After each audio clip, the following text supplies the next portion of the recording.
हरियाणा में स्थानीय निकाय चुनाव के लिए कांग्रेस राम भरोसे है। राम भरोसे इसलिए है क्योंकि कांग्रेस की ना कोई प्लानिंग है, ना कोई सिस्टम है और कांग्रेस के लिए घर की महाभारत सबसे बड़ी चुनौती है। नमस्कार, मैं हूं कुलदीप सुरान। आज हम खरी खरी न्यूज़ में चर्चा करेंगे कांग्रेस के हालात की, स्थानीय निकाय चुनाव में उसकी पोजीशन की और कांग्रेस के अंदर चल रही घर की महाभारत की।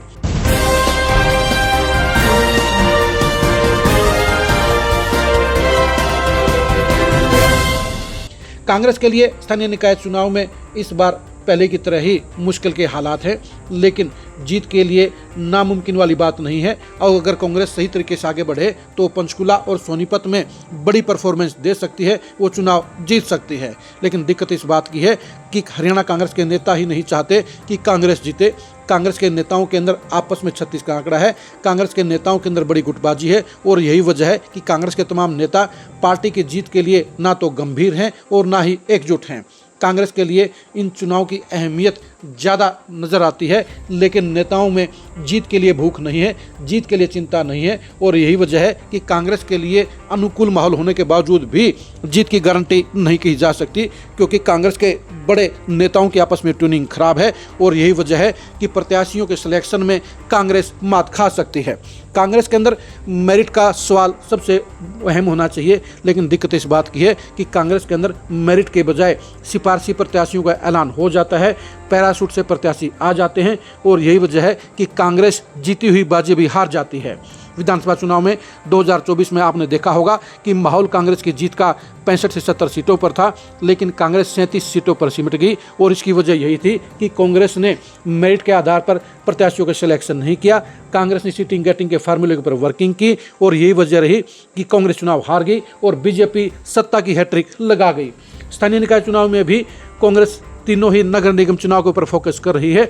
नगर परिषद और नगर पालिका चुनाव में वो सिंबल पर नहीं लड़ेगी, लेकिन तीनों नगर निगम के शहरों यानी पंचकुला, अंबाला और सोनीपत के लिए भी उसकी रणनीति साफ नहीं है। कांग्रेस के बड़े नेता ही इसके बारे में तय करेंगे प्रत्याशी कौन से होंगे।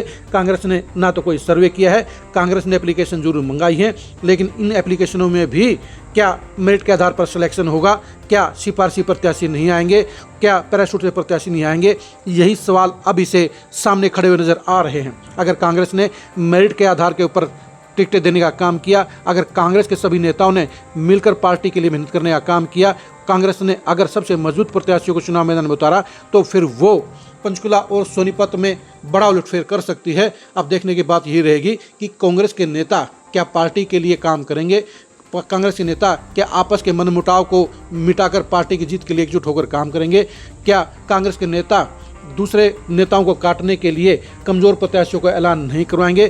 क्योंकि साफ तौर पर नजर आ रहा है कि पंचकुला में चंद्रमोहन चाहते हैं कि पार्टी के विनिंग कैंडिडेट रविंद्र रावल को टिकट ना मिले, वहां पर वो चाहते हैं कि किसी दूसरे प्रत्याशी को टिकट मिल जाए। इसी तरह से कांग्रेस के लिए पैराशूट के प्रत्याशी के तौर पर मनीष बंसल भी छलांग लगाने के लिए तैयार बैठे हैं। यानी कांग्रेस के नेता ही नहीं चाहते कि पंचकुला में कांग्रेस जीते और यही वजह है कि वहां पर अभी से सवालिया निशान लग गए हैं। सोनीपत के अंदर भी सुरेंद्र पवार ने 2025 के चुनाव में पार्टी के पीठ में छुरा घोंपने का काम किया था। उनके समर्थक पार्षद प्रत्याशियों ने खुद का चुनाव जीत लिया, लेकिन पार्टी के प्रत्याशी कमल दीवान को हराने के लिए काम किया, उनको वोट नहीं डलवाए। इसी वजह से पार्टी को करारी हार मिली। यही सवाल एक बार फिर से है कि क्या सोनीपत में इस बार भी सुरेंद्र पवार पार्टी के साथ गद्दारी करेंगे या पार्टी के साथ वफादारी करने का काम करेंगे। यानी कांग्रेस के लिए चिंता बीजेपी की तरफ से कम है, लेकिन घर की लड़ाई और अंदर की गद्दारी की सबसे ज़्यादा उसे चिंता है, सबसे ज़्यादा उसके लिए नुकसानदायक है। और यही वजह है कि कांग्रेस के लिए अनुकूल संभावनाएं होने के बावजूद उसकी जीत की संभावनाएं काफ़ी कम हैं, क्योंकि पिछली 3 बार के चुनाव इस बात के गवाह हैं कि कांग्रेस के नेताओं ने आपसी लड़ाई में ही पार्टी की हार को पक्का करने का काम किया।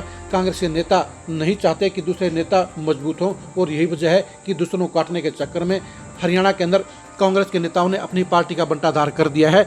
और यही हालात, यही समीकरण, यही नज़ारा एक बार फिर से स्थानीय निकाय चुनाव में देखने को मिल सकता है। और कांग्रेस के नेताओं की लड़ाई के चलते ही नगर निगम चुनाव में कांग्रेस की मिट्टी पलीत भी हो सकती है। अगर कांग्रेस ने मजबूती से चुनाव लड़ा, अगर कांग्रेस ने मेरिट के आधार पर टिकटें देने का काम किया, अगर कांग्रेस ने सबसे मजबूत प्रत्याशी उतारे, तो नगर निगम चुनाव में कांग्रेस चौंकाऊ प्रदर्शन भी कर सकती है, वो बड़ा उलटफेर भी कर सकती है। स्थानीय निकाय चुनाव में कांग्रेस की परफॉर्मेंस को जानने के लिए लगातार खरी खरी न्यूज़ बने रहिए।